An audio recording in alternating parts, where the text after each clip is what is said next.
Au cœur du Berry, dans la chaleur de son atelier, Nirdosh Petra von Hechben façonne des théières. Son métier, céramiste. Cette néerlandaise s'est installée il y a maintenant 30 ans à la Borne, capitale de la poterie. Réputée pour son savoir-faire et sa terre, une veine de grès. Ce qui m'attire dans le métier, c'est que je travaille avec la terre, qui est mou, qui se plie, qui danse avec moi.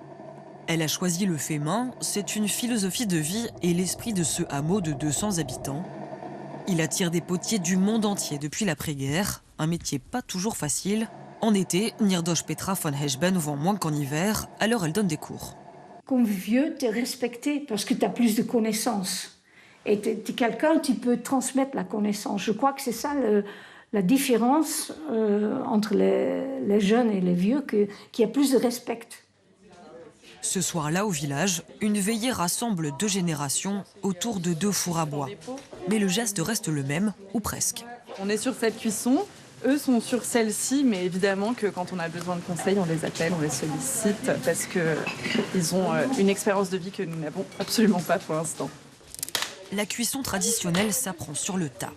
La plupart des potiers de la Borne ont conçu leur fourneau. Ils montent jusqu'à 1300 degrés et restent allumés 5 jours et 5 nuits. Alors, comme le veut la coutume, quelques apprentis sont invités à y glisser leurs pièces, le faire de ses mains, prendre le temps. Pour elle, le moyen d'aller à contre-courant de ce monde où tout va trop vite. C'est quand même des questionnements aujourd'hui de quel travail on fait, de comment on gagne de l'argent, de quel sens a notre travail. Et nous, on est à toutes plus ou moins 25, 30 ans, 35 ans, donc on fait partie des générations qui remettent un peu en question plein de choses. En 5 ans, une petite dizaine de céramistes, majoritairement des femmes, sont venus s'installer ici comme Marie Géin. Signe que la Borne résiste à l'exode rural, mais aussi de sa mutation. Probablement, on est à une deuxième étape de quelque chose qui va changer, puisque tous les gens qui sont arrivés dans les années 70, 80, évidemment, c'est des potiers qui ont un certain âge.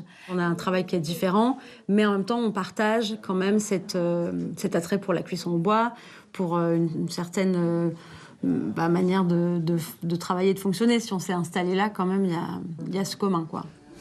Un même langage donc, mais chacun sa patte. Chez Didier Potelune, on est potier depuis 4 générations. Ce retraité n'espère plus la relève, car ses enfants ont choisi une autre voie. Sa crainte, que son atelier soit racheté et transformé en location touristique comme tant d'autres. Pour lui, la Borne se gentrifie. D'un certain côté, ça amène des gens, ça fait connaître la Borne, etc. D'un autre côté, quand il n'y a personne dans les locations, c'est mort. Et c'est justement ça qui enlève un peu la vie du village, quoi.